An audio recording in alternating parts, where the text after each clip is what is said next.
Americans home. Texas Congressman and ranking member of the House Foreign Affairs Committee, Michael McCaul, joins us. Good evening, sir, and congratulations on your win last night. Thank you. It's always more fun to win, right? It's always better when you win. That's what I always tell my kids. So anyway, thanks for saying that, Greta. All right. Now that you're likely to be chairman, when you come to new Congress of the House Foreign Affairs Committee, tell me, how will that impact U.S. policy? I realize the president sets a policy with Ukraine. Will Ukraine still get the amount of money, or what will be your role? Well, my role will be oversight, accountability. Pelosi jammed this $40 billion with 2 hours notice to our members. We're not going to do business that way. However, I will tell you that whether it be the chairman of Armed Services incoming, Mike Rogers, or Mike Turner, House Intelligence, all three of us are very committed to Ukraine winning this fight against the Russian Federation. There's just simply too much at stake, and we should have put more of the weapons they needed earlier in this conflict, and we're still not giving them what they need right now to take out the Iranian drones in Crimea that are killing innocent civilians in Ukraine. So I think, it'll be an educational process, but we're going to support Ukraine in this fight.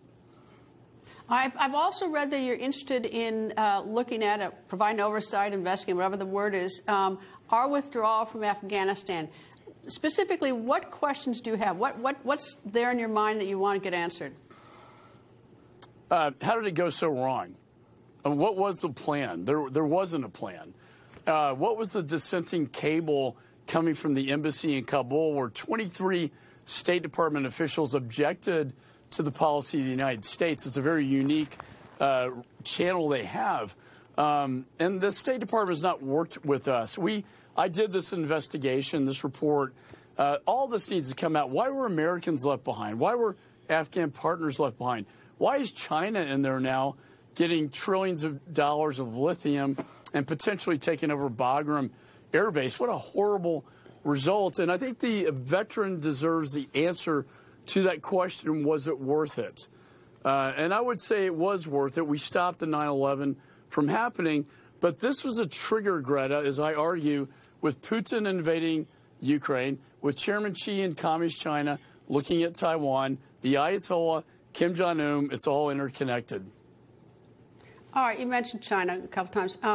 Is it part of your purview, and is there any role for this? I mean, a lot of Americans want to know, where the COVID virus came from. I mean, we've heard lots of different stories. Some, from animals, from the lab. I mean, I think the American people deserve, a good study. WHO has not been very helpful. But does this fall within your committee? Is this something you'd look at? It does, and we'll be investigating that. I came out with 2 reports on the origins of COVID-19. The last one, I think, very, as a federal prosecutor, and we built the case that it was a genetically modified virus that was taken from bats in caves, hundreds of miles away, brought into the lab, and then they genetically mutated it to make a monster. And we believe it accidentally leaked out of the lab. They didn't have good safety precautions. And also, Greta, I think most importantly, is that the NIH funded EcoHealth.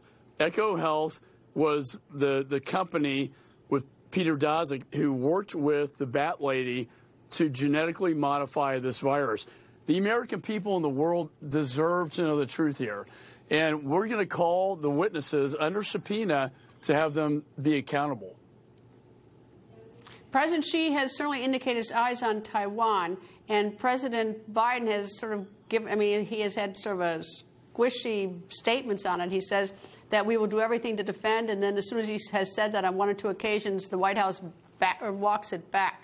What are we going to do about Taiwan, or what should be the responsibility, or what will be the role of your committee? Deterrence, right? I mean, weakness invites aggression. Chamberlain, Hitler. Peace through strength. Reagan talked about this. What we're seeing happening in the world today is our foreign nation adversaries are emboldened and empowered after what happened in Afghanistan. It's never a question of if, but when Putin would do this. Chairman Xi is looking at Ukraine. The ambassador to China told me that the stronger Ukraine is against Russia, the bigger deterrence against China invading Taiwan. Why is Taiwan important? Well, they have 90% of the advanced manufacturing semiconductor capability for the world. If that becomes jeopardized, that puts us in a serious economic and military compromise. And so we want that deterrence. I signed off on military weapons 3 years ago that have yet to go into Taiwan because of our lack of our defense industrial base to make these weapons. That would be a deterrent, but we don't have it right now. Congressman McCaul, thank you very much, and I hope you come back. It's going to be interesting next 2 years in foreign affairs. Thank you, sir. Indeed. Thanks for